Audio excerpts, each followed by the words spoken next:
plus. Hein. Alors, l'île qui est en voie de disparition, c'est l'île. C'est ce petit bout-là, alors là, tu peux en parler mieux que moi, Molène. Hein, La dune de l'île Molène, pour des raisons indépendantes.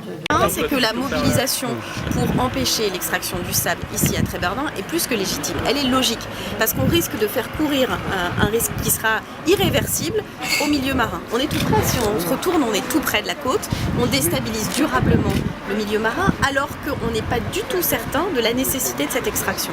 Si c'est pour maintenir un modèle agricole qui ne va pas bien, c'est-à-dire qu'on met du sable coquillé pour compenser les nitrates qui font des algues vertes, on voit bien qu'il faut changer de modèle. Et donc ce sujet-là n'est pas un sujet micro-local, c'est un sujet de modèle de développement, c'est un sujet de préservation de nos ressources non renouvelables et d'invention et de travail sur un modèle de transition pour le territoire breton et plus largement pour l'ensemble de notre pays. Vous voulez en faire un thème de votre campagne et puis des campagnes jusque mars 2020? Mais je crois que sur tous les sujets, on le voit bien aujourd'hui, tout le monde dit il y a les écologistes, vous avez raison sur la pollution, vous avez raison sur le dérèglement climatique. Donc maintenant la question c'est celle du passage à l'acte et pas d'avoir des actes contraires aux engagements qui ont été pris notamment dans l'accord de Paris. Et donc oui, nous serons sur le terrain à chaque fois qu'il y a contradiction entre les discours qui sont tenus et les actes qui sont commis sur place. Pourquoi? Parce qu'on peut faire autrement. Et que c'est maintenant qu'il faut arrêter de s'obstiner à faire vivre un modèle qui ne fonctionne pas, qui rend tout le monde malade, la nature et les humains.